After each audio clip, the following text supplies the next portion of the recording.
Jaya Radha Madhava Radha Madhava Radhe.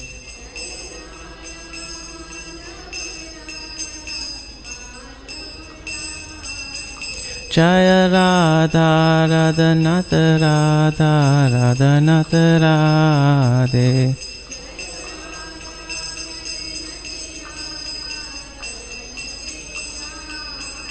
Jaya Gaura Hari, Gaura Hari, Gaura Hari, Jaya Gaura Hari.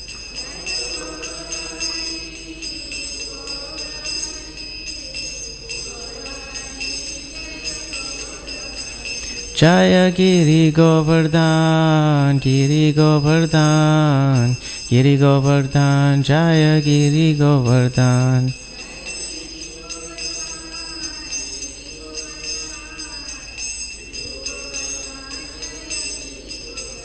Jaya Prabhupada, Prabhupada, Prabhupada, Jaya Prabhupada.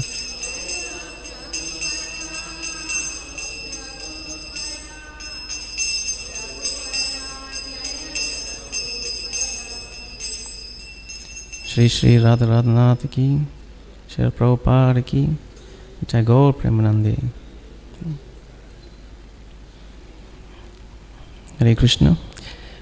If you join me in some invocation mantras before we begin.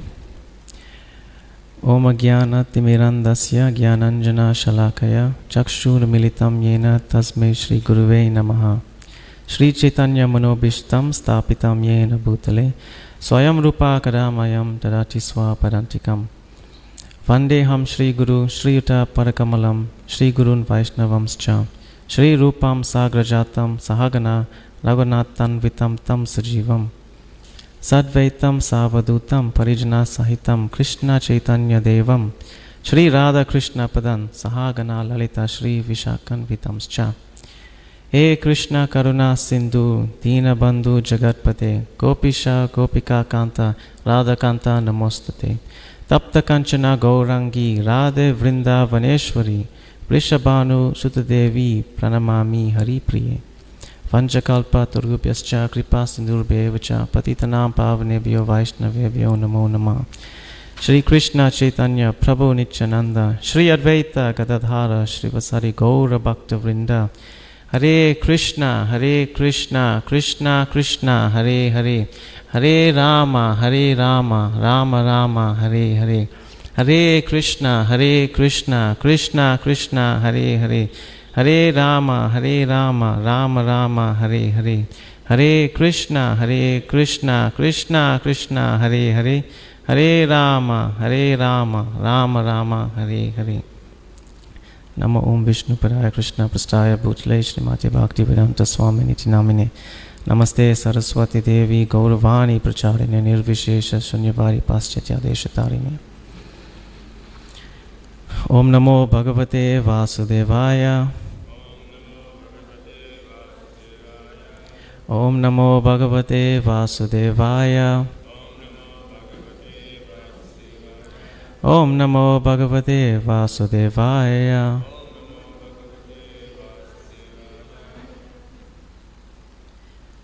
Hare Krishna, dear devotees. Thank you for attending today's morning class. Today is also the appearance day of Sri Advaita Acharya. All glories to Sri Advaita Acharya ki. So, we will be talking from the Transcendental Diaries of Harisari Prabhu. And today we will be closing up chapter 7. And the year is 1976. And then we will move on to chapter 8, which will be also 1976, 9th and 10th of January. Before I begin, please forgive me for any mistakes that I make. I'm still just a learner, scholar. So we'll start on the January of 8th, 1976. I'll read a bit and then I'll just discuss a few of the main points. So January 8th, 1976. Before leaving to catch the train to Madras, the two sisters came to see Prabhupada in his room. He thanked them for their hospitality. Without directly bringing up the strange conditions put upon the deed of gift, he preached to them very positively that they should try to become real devotees of Krishna. He had me read out to them the Gita verse concerning charity in the mood of goodness. He emphasized that one should not expect any reward or gain. This was the criterion for activity in Krishna consciousness. He encouraged them to try to rise to the standard. Even though the sisters appeared to be involved in a surreptitious scheme to take advantage of him, Prabhupada still tried to uplift them and give them his mercy. They had invited him to their home, and therefore he wanted to do some good for them. They listened, but what he said drew very little response from them, apart from the obligatory acceptance of his thanks for the stay. Everyone in our party was glad to leave. It was unpleasant living in such close proximity with people who made us feel unwelcome and who ate meat. So in the Srimad Bhagavatam, Canto 3, Chapter 29, Text 32, part of that verse goes, Mukta Sangas Tato Bhuyan Adogda Dharmam Atmana. That part translates to, better than him is one who is liberated from all material contamination, and better than him is a pure devotee who executes devotional service without expectation of reward. So here it is described, in this verse, it is described the different levels of a devotee and the way he devotes and surrenders himself to the Lord. The better devotee engages in devotional service without expecting anything from the Lord. The Lord says in Bhagavad Gita, chapter 4, text 11, Ye yata mam prapadyate tas tataiva bhajame aham. As the living entities surrender unto me, I reward them accordingly. So, we do not need to approach Krishna and keep on asking for things. Oh, I've done some service, please reward me now. That's not the kind of system here. Here we do unconditional, unalloyed service to the Lord. We serve Him without expecting anything. Although we may know that Krishna will reward us at some point, but we don't take that for granted. He will reward us when He sees fit. Sometimes the devotees, especially the ones who join newly, they have this preset that God is like some sort of genie in a bottle. You approach Him and He will just grant you wishes. If you pray to Him very hard, He will just grant you. Just because Krishna is blue does not mean He is a genie. He is God. So we should understand that we are just the servants of God, and we should serve God with love and devotion. And where necessary, the Lord will reward us. Sometimes we may see that reward as positive or negative, but the Lord is already showering mercy upon us.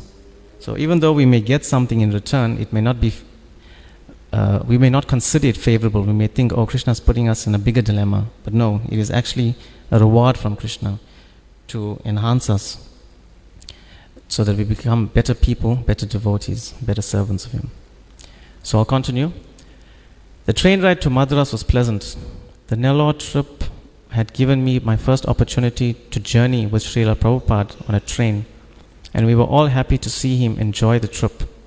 It was without strain and much more comfortable than flying, which he tends to dislike. Shravanananda and Bhavabhuti Prabhus were waiting at the station to pick us up. They arranged a Shinay band to greet Prabhupada at the station, and with great fanfare escorted him to a waiting car. This time, they arranged for Prabhupada to stay in our own center in Aspiron Gardens, a nice house in a pleasant suburb. Prabhupada liked it. He had a quick tour, and when Shravanananda and Bhavabhuti mentioned that they were thinking of getting another place, he told them to stay where they are. He noted some small bushes with curry leaves growing, as well as some drumsticks, a long, thin, bean-like vegetable that he likes very much. He requested Harikesha to use them in making his lunch.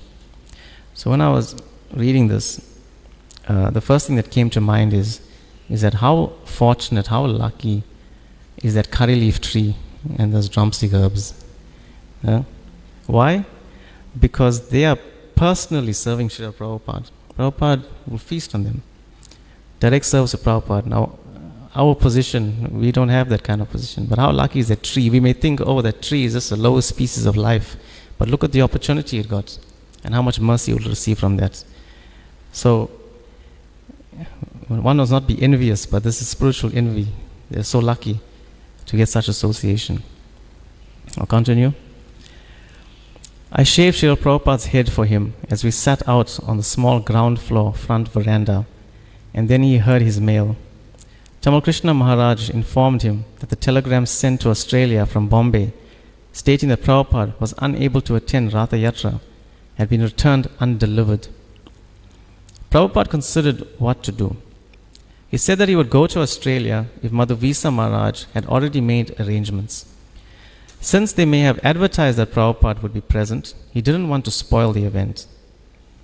Yet, this will certainly pose a big difficulty because Prabhupada is still not well enough to endure such a long plane ride.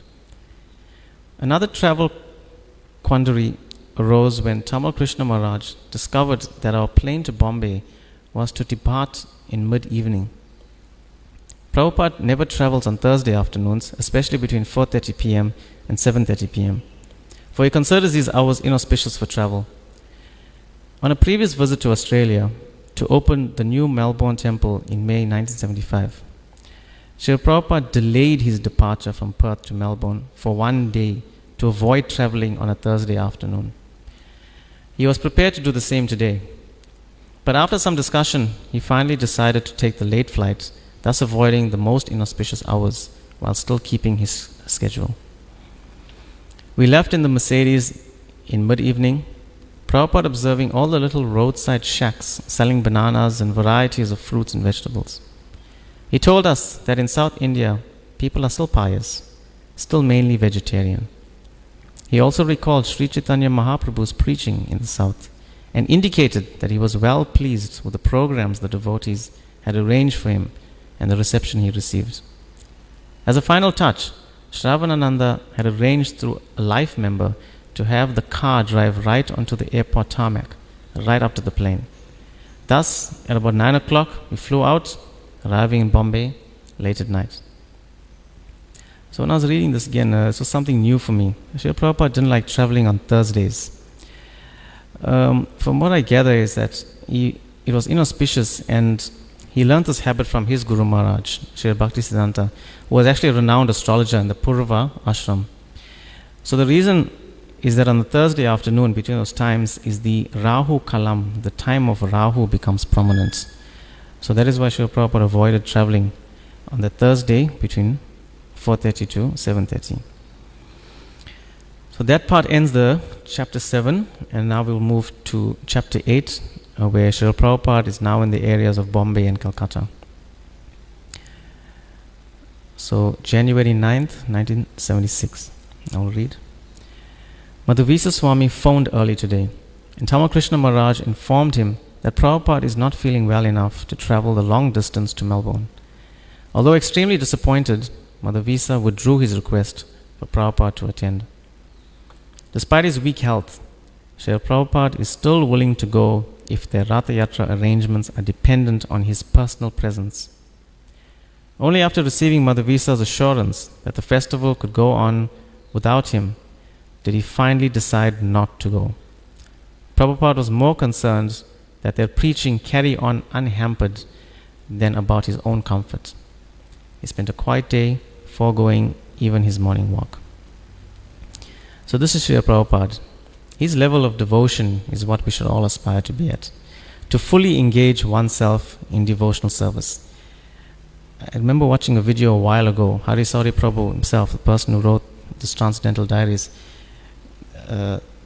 said something about if someone had to ask what was the cause of death of Srila Prabhupada, one of the things he mentioned is that he just died of exhaustion.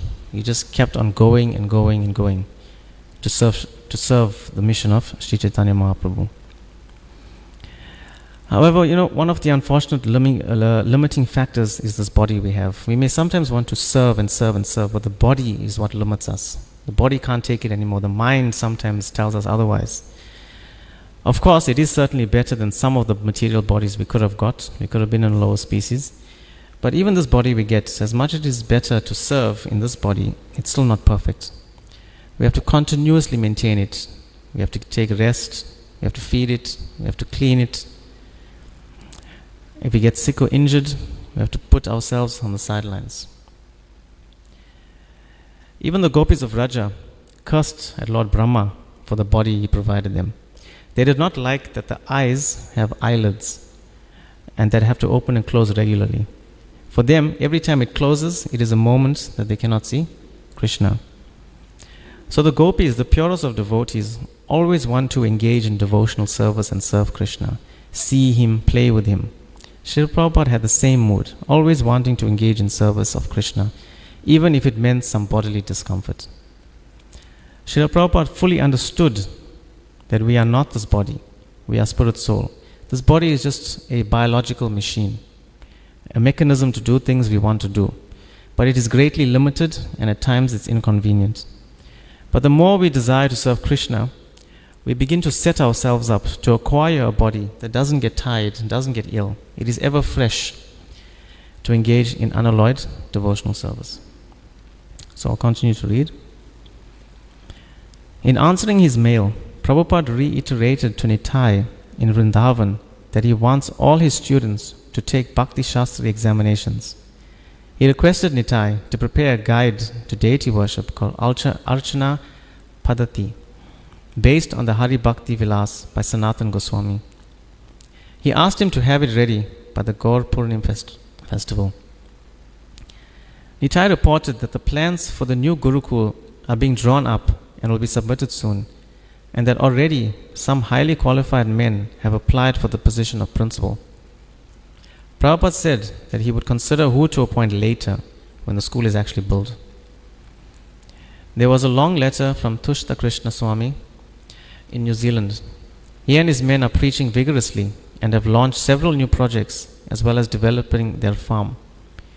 He has opened a vegetarian restaurant with money that a boy inherited from his family's beef farm. They had good publicity from the press and on television, and he also has plans to start a Vedic university as part of his development of the Varashtra community. In one short paragraph, he also affirmed his desire to distribute Prabhupada's books, although he mentioned some devotees were hesitant due to previous pressure on them to collect certain quotas each day. A main point of contention between Tushta Krishna's faction and the body of devotees is that they dislike the major emphasis that ISKCON leaders and devotees place on the importance of book distribution, and the pressure sometimes applied to encourage devotees to distribute books. Pleased with their preaching efforts, Prabhupada sent a long letter in reply, dealing with the report by point. He especially stressed the importance of book distribution. So far, the devotees being hesitant to distribute books on account of pressure, sometimes pressure is required, especially when one is not advanced. Of course, it has to be applied properly, otherwise there may be some bad taste. But spontaneous service can only be expected from advanced devotees. It is Vaidhi Bhakti. Vaidhi means must. Some devotees are promised a plate of Mahaprasadam for the biggest distributor. There is no harm. Actually, one should try to serve Krishna to his or her full capacity without thought of reward. Service itself is the reward. But this takes time to actually realize, and until that platform is achieved, some pressure inducement is required. He was pleased about the opening of the restaurant, but cautioned him that it should not be seen simply as a place for promoting vegetarianism. We should not waste time encouraging vegetarianism as opposed to meat eating. We want to encourage prasadam taking, and that is automatically vegetarian. Happy about the proposal to start a Vedic university, Prabhupada outlined to Tushta his recent plans for instituting examinations within the society and explained that anyone who wants to become a Brahmana will have to sit for an examination once a year at Mayapur. At the same time, he also pointed out that in our Vedic universities, we will not encourage anyone to become merely a bookworm. There must be life, rising early in the morning, attending Mangal Arti, taking prasadam, etc. The man who is studying will be a Brahmana, the farmer will be a Vaishya. In this way, there will be divisions, but they are all one in the service to Krishna. So, we all know that Srila Prabhupada was always concerned about distributing his books. So as described here, some of the devotees were feeling the pressure of not meeting the quota for the day. I'm sure the avid book readers also feel that pressure with their teams to meet a certain quota. So Srila Prabhupada mentions this thing called Vaidhi Bhakti. That pressure from the senior devotees onto the junior devotees is required to keep them working at it, because they do not have the foresight for the long-term benefits. The vision only extends to the short term, and the short term is seen with discomfort. So I can tell you from personal experience that there are times that senior devotees do put pressure. They really apply that Vaidhi Bhakti to you. And I know when I first joined, the senior devotees, whenever they see you, they will always ask, so how is the chanting going? How many rounds are you chanting? Now when you start off, you're not doing 16, it's a bit difficult for you. You're doing 1, 2, sometimes you don't do that 1 or 2, you skip days. And so when you see the devotees from afar, you tend to run the other direction. You flip over the counter to the other side so they don't see how many you've done. So that's a bit of pressurizing, especially the new ones. But this is required. So this Vaidhi Bhakti is required. We should see it as mercy of the devotees. Being an educator by profession, at the start of the year when learners come to school, it's so difficult for them. They're coming from the holiday mood. They don't want to take out books. They don't want to take out the pen. They don't want to do anything. They're still in that holiday mood. But you have to force them. They must do it. They have to do it. For them, they're only seeing the short term difficulty that, we have to do work now. But they don't see in the long term that when the exams come, they will have the notes to study. And so you have to push. You have to push them. This Krishna consciousness movement is like medicine. The example is given is when you have jaundice. If you take sugar while you're suffering from jaundice, it is bitter. It's bitter. But as you keep taking it, your body starts to come back to normal. And that sugar, its original taste is sweet. So just like this Krishna consciousness, this chanting, because we are ill from material contamination, when we chant, it's not very nice. We don't want to do it. But luckily for the senior devotees, they apply this Vaidhi Bhakti to us. They tell us, keep chanting, chant, chant, chant. And when we start recovering from this material contamination, the chanting starts, you will see the sweetness in the chanting. The sweetness does come.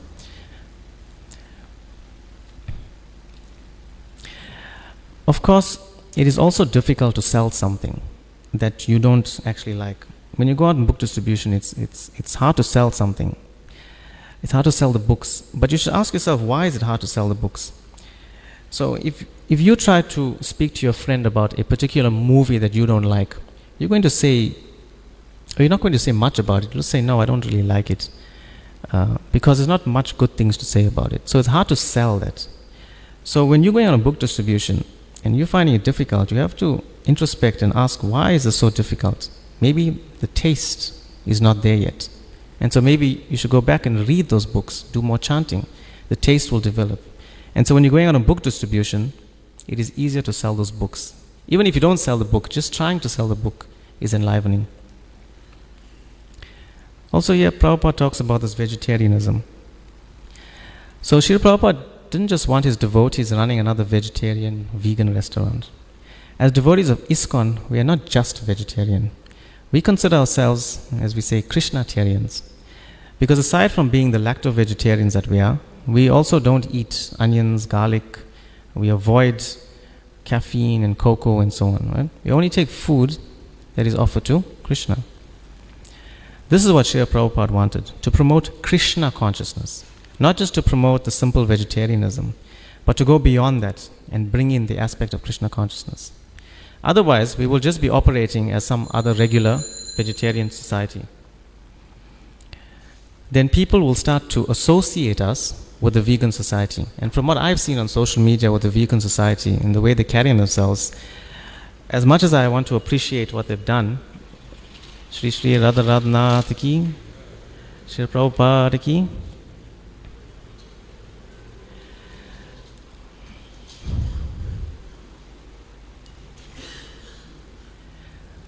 So as much as I appreciate that the vegan society has mercy towards animals, but the ethics that they display is not what I would approve of, or not any devotee would approve of. So whatever you do, the element of Krishna consciousness has to be there. Srila Prabhupada also seemed pleased with the efforts in the Gurukul. The methods of learning in a Krishna conscious environment is that it's not just subject to a desk and chair and simply writing notes and studying for exams. Real education is living the life of a devotee, not just studying the life of a devotee. Because at the time of death, just having a certificate is not going to qualify you to go to the spiritual world. You have to be a devotee. You want to engage in service of Krishna, not just sit there and write down notes of what Krishna is doing. It's not enough. So at the time of death, we must be ready to enter into the world of Krishna, right? Goloka Vrindavan. So we'll move on to January 10th, 1976, and I'll read. Prabhupada felt a little better this morning. He took his walk following the usual route along the beach and enjoyed a long and interesting talk with a local movie director. Bombay is the center of India's film industry and the third biggest in the world. Many people connected with the movie trade are now becoming interested in the activities of ISKCON. This particular man was polite and receptive, but had many philosophical misconceptions about spiritual matters, which allowed Srila Prabhupada to correct. During the massage, Talma Krishna Goswami went over the day's mail. He read out a letter from Yamuna Dasi. She and Dinatarini Dasi have a small farm in Oregon. On Srila Bhaktisiddhanta Saraswati's disappearance day, Jayatirtha installed deities of Sri Sri Radha Vana Bihari there. They are hoping to start an ashram for senior women, and they requested financial assistance from the BBT to buy a place. Their idea is to have about 12 women and gradually begin a preaching program. Yamuna, however, did express some apprehension, admitting, generally women are mad after sense gratification, to dip and gossip, so thus we feel to proceed with careful attention. In a separate letter, Jayatirtha also inquired whether a BBT loan could be given for the ladies' project. He said the property they are looking at cost $100,000, requiring a down payment of $25,000. He wanted to know what priority Prabhupada gives to this kind of project, suggesting that he might help oversee managerial and financial matters. He also suggested that Yamuna and other ashram members could earn some income and help support themselves by sewing deity clothes for the sannyasis' traveling parties. Prabhupada's personal opinion is that women should not live independently. Why don't they go to LA? He asked Tamal Krishna. Nevertheless, since they are eager to begin the project, he encouraged them. You can attract the fair sex community. Most of them are frustrated being without any home or husband. If you can organize all these girls, they will get transcendental engagement and may not be allured to the frustration of life. Your engagement should be chanting and worship of the deity. He also tactfully laid down strict guidelines for the ladies to follow, stressing that as single women, they should live very humbly and not dress nicely to impress men, nor attempt to start any large program. In Bhakti, there is no grotesque program. A humble program is better. We are doing all these grotesque programs to allure the masses. My Guru Maharaj used to say that no one hears from a person coming from a humble, simple life. You remain always very humble. To Jayatirtha Prabhu, however, he spoke more candidly, describing their desire to be independent as a defect. He further elaborated on this by saying that according to Vedic culture, a woman cannot live independently. He decided that if they wanted this badly enough, he would allow it. But they must function managerially and financially independent of ISKCON, although he conceded that Jayatirtha could check on them now and then to see if they were chanting and following the rules of the society. He also made it clear there could be no connection whatsoever with sannyasis. Vishwakarma Das, the Toronto president, sent a report detailing the successful purchase of a large church on the main street in the heart of Toronto. Last year, Srila Prabhupada told them to try to purchase it, and despite great opposition from the clergy, they completed the deal by having some enthusiastic Indian members conduct the negotiations. It cost $400,000 in total, and although the temple only provided $80,000 deposit, they were able to secure the rest as mortgages. Now, they plan to reinstall Sri Sri Radha Kishore Gora Gopinatha in mid-January. Srila Prabhupada was delighted and considered the purchase of the church a great victory, a topmost triumph. Christianity is now declining, he wrote. Therefore, they are having to sell all their churches to us because they have no clear idea of God. People are not satisfied with them. But we can explain what God is. So people are appreciating more and more our movement. Now, by Krishna's grace, you have a beautiful temple. Use it to preach very vigorously. If you all strictly follow principles and chant 16 rounds, your spiritual strength will be ensured, and our movement will become increasingly prominent.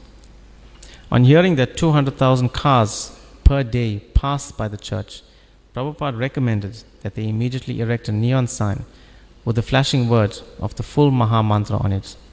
He said it will be a great achievement if they can accomplish this. So, sometimes the devotees have great ideas in which they can promote Krishna consciousness. Of course, these will always come with a few challenges, but the desire to serve should certainly be acknowledged and considered. However, one should not take it upon themselves to perform service without any instruction from a spiritual authority. If we remember, our three spiritual authorities is Guru, Sadhu and Shastra. You must first ask or present your idea to the spiritual master or a senior member within ISKCON for approval. The Matajis sought the approval of their spiritual master first. Sometimes we may not have a strong spiritual foresight to identify the problems our endeavors may bring. So always take instruction. Get authorization in whatever service you may wish to perform. In any case, without approval, we act on our own whim, and then we must suffer the reaction for that. Srila Prabhupada was also pleased that real God consciousness was spreading. Any devotee will be delighted to hear that a person is God conscious, whilst following and practicing very strictly the instructions given in their particular scriptures, bona fide scriptures. But Krishna conscious philosophy is extremely vast in details, a philosophy that is unmatched for millions of years. And this Krishna consciousness is what Srila Prabhupada wanted the whole world to experience. The more opportunity he had to spread the holy name, the more victorious he felt in his service to his spiritual master. Even as creative as erecting neon lights with the Maha Mantra on it for people to see as they drive by and take some mercy. We even have some of our devotees, we may know of them, who have images of Lord Krishna and Lord Chaitanya painted on their house. So anyone who drives by will see and take that mercy. So these devotees had the right idea. So I'll continue here. Prabhupada also acknowledged receipt of a 5-page report from Vishwakarma describing the activities of Swami Bon. Prabhupada's godbrother. Apparently Bon Maharaj visited some of the universities in North America, openly criticizing Srila Prabhupada and his books. He also advised professors not to use the books. Srila Prabhupada told Vishwakarma that in the future we should completely avoid him and have no further connection with him. Yashamati Nanda also sent an update on his attempts to secure a suitable center in Ahmedabad. The building he had taken Srila Prabhupada to see had several defects, and since then he has located a much better place in the city center, but it is available initially for a 3-month period. The owners are thinking of using it for some charitable cause, so Prabhupada encouraged him to accept it despite the time limit. Even if you can stay only 3 months, what is the loss? You can always look for another place. Now people are seeing how genuine our movement is. They are coming forward to offer us so many places. We simply have to maintain our strict principles, keeping ourselves pure. Otherwise, there are so many bogus institutions doing business in the name of God and simply cheating the people. We have to be careful not to degenerate like these others. Our strength depends upon regular chanting the required 16 rounds and rigidly adhering to the regulative principles. Prabhupada recently received some material from Bhagatji in Vrindavan, translated into Hindi by Nischay Vallabha Goswami.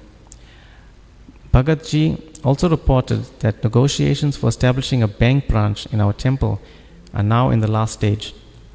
The head office has agreed and they are only waiting for approval from the Reserve Bank. Satisfied with the progress on the bank, Prabhupada wrote Bhagatji to settle terms with the Goswami regarding his books. So in all in our endeavors and efforts in Krishna consciousness, there is a constant battle within our personal selves. The moment we let Maya infiltrate our minds and further drag and tug on that false ego, then we will fall.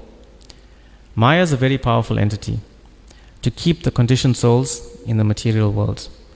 But also remember, she is a devotee of Krishna, a great devotee of Krishna. And sometimes we have this misconception of seeing her as, the version of the devil. Right? As the version of the devil, we may have that conception. But actually it's not. She's a devotee. And she's just doing her job, rendering the service given to her by the Lord. It is a thankless task for her. It's not the nicest of services to do, but she accepted it as a service. So instead of only seeing it as she is keeping the conditioned souls locked away in the material world, she is keeping the conditioned souls, the currently impure souls, away from Krishna. Try to look at it from that point of view. But why does she need to do this? Because in our conditioned state, if everyone is just allowed into the spiritual world, then we will go there and spoil everything with our false ego. So to protect the purity of the spiritual world, we will remain here until we learn and practice in the ways of being a pure devotee. Maya will at some point leave us alone once she realizes that we have reached the level of a completely pure devotee. As the case with Srila Prabhupada, Maya eventually gave up trying to convince Srila Prabhupada that he is this body and so on. So continue practicing Krishna consciousness very well. Follow instructions and don't let false ego get in the way and spoil things. Don't degenerate, as Prabhupada says. Keep Krishna in that center and follow his instructions given to us by his representatives. So the last few lines here. Harikesha Prabhu has completed his article, Spiritual Dialecticism. Prabhupada is so pleased with it that he had sent it to Rameshwara in Los Angeles today with a request that it be printed in Back to Godhead magazines. He also suggested that if they receive a good response from the article, it can be released as a small book. In the early evening, Prabhupada called me to give him a dry, full body massage. He is not feeling well and took rest at 8 p.m. I felt frustrated that I was unable to help him in any way. Then, amazingly, at 9:30 p.m., he got up and continued his translation work throughout the entire night. Srila Prabhupada ki, Shri Shri Radharadhanath ki, is the appearance day of Shri Advaita Acharya ki. Hare Krishna. Thank you very much. So we have about 10 or so minutes. If there are any questions or comments, we also have a few senior devotees amongst us who will help us to answer that. Hare Krishna.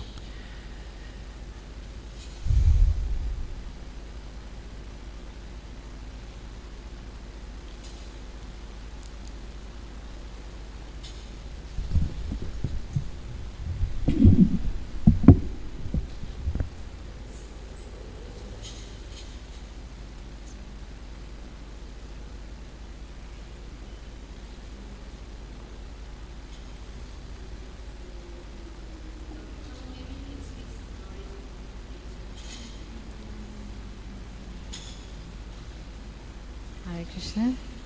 I was just thinking maybe you can relate some pastime of Advaita Acharya, since it's his appearance day.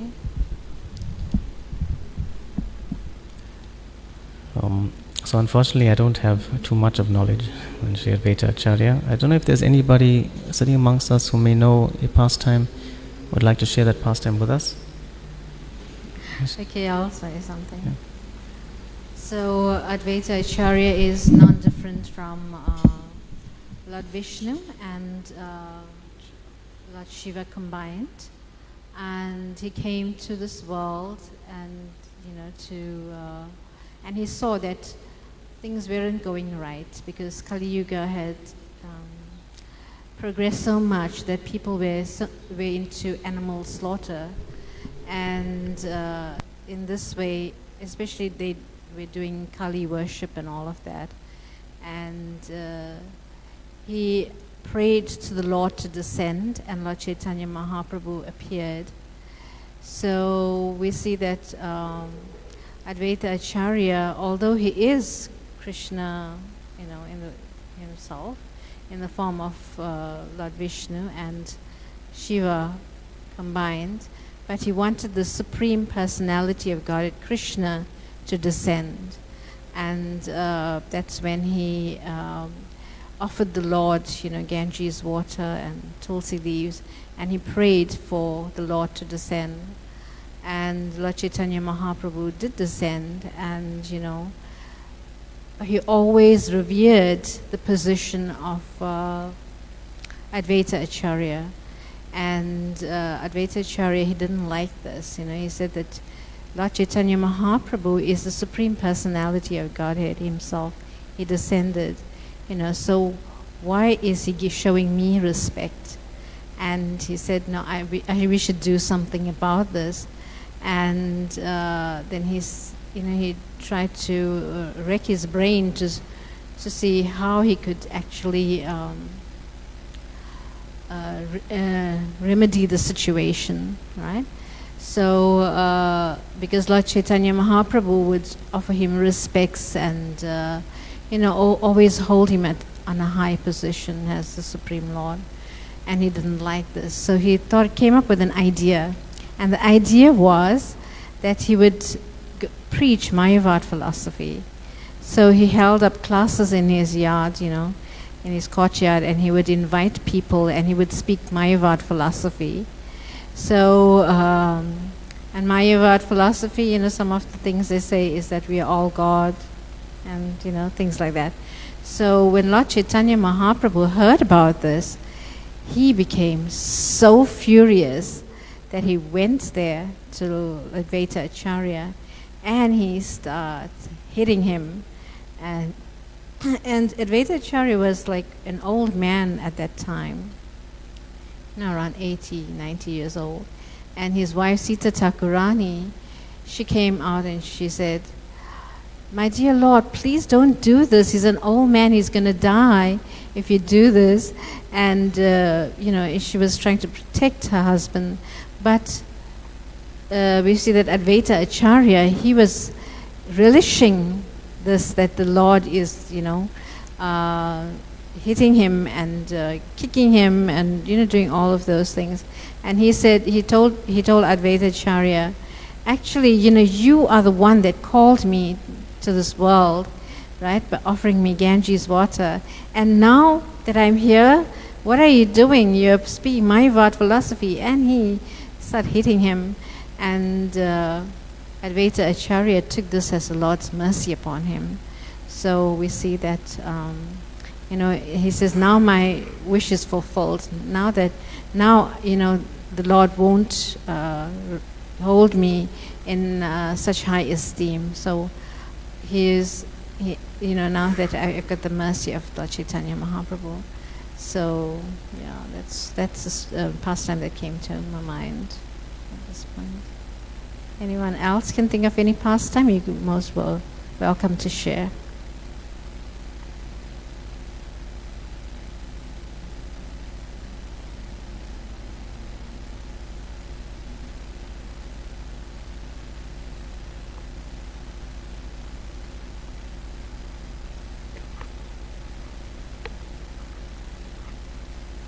Hare Krishna.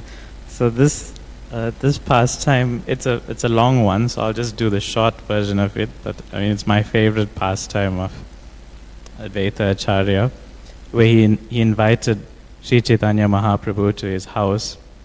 So he said, "You have been fasting continuously for 3 days. I therefore invite you to my home where you may kindly take your alms. I have just cooked 1 palmful of rice.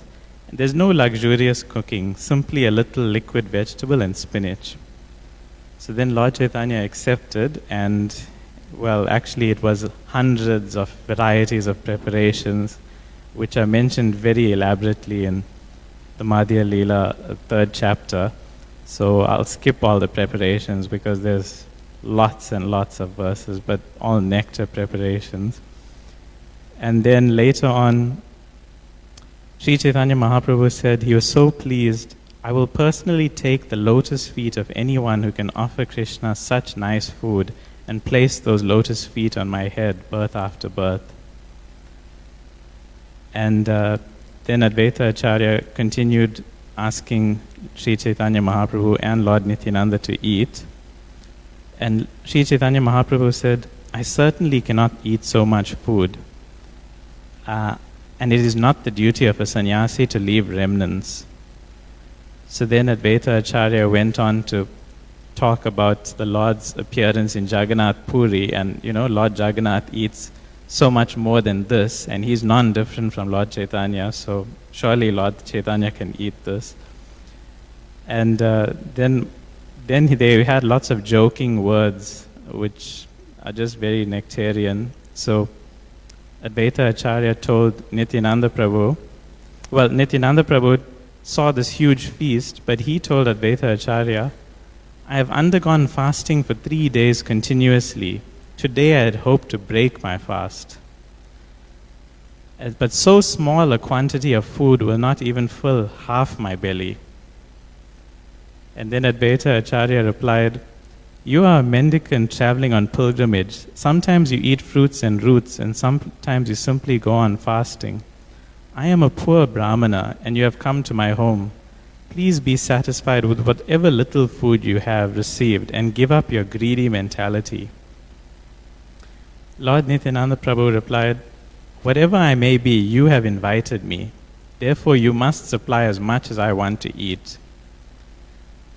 And then Advaita Acharya continued the joking words, and he said, you are a reject Paramahamsa, and you have accepted the renounced order of life just to fill up your belly. I can understand that your business is to give trouble to the Brahmanas. You can eat 10 to 20 mannas of rice. I am a poor Brahmana. How shall I get so much rice? 1 manna is about 40 kilos. so he's telling Lord Nityananda can eat about 800 kilos of rice.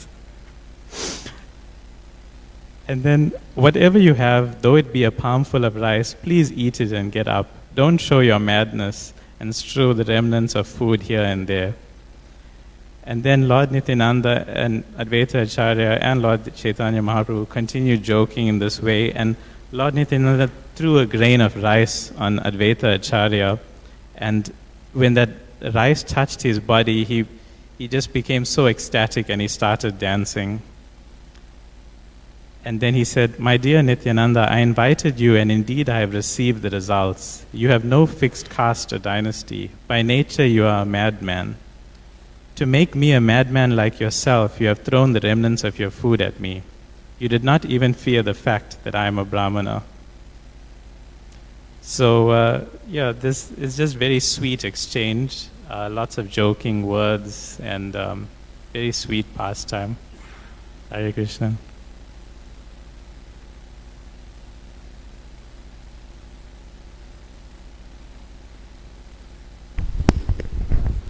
Hare Krishna. So we have about 5 more minutes.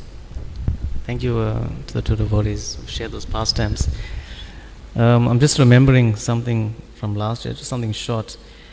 A lot of people call for the Lord to descend to the material world because of everything that's going on. And we ask, why does the Lord not answer us? It's because He only answers His very serious and very senior devotees. So Sri Advaita Acharya called for the Lord. And remember, this is Mahavishnu. And Lord Shiva is an incarnation. So when Advaita Acharya calls for the Lord will answer him. So we should very much appreciate Sri Advaita Acharya for bringing or asking the Lord to come here so that we can find, so we can associate with the devotees that we do now. Remember, Lord Chaitanya's mission is to take the holy name to every town and village, and then Srila Prabhupada fulfilled that. So if Sri Advaita Acharya did not call for the Lord Chaitanya would have not come. There would be no mission to fulfill by Srila Prabhupada, and we would not be here. We would still be lost, and we would be suffering severely in Kali Yuga.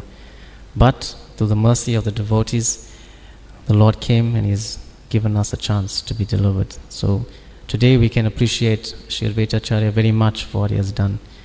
There is also a dry fast to show our appreciation, and any other offerings you would like to make to the Panchatattva, Sri Advaita Acharya, Srila Prabhupada.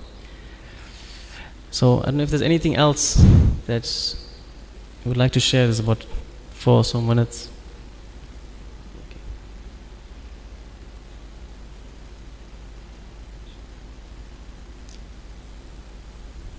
Okay, I think we'll close up. Hare Krishna. Srila Prabhupada ki, the appearance day of Sri Advaita Acharya ki.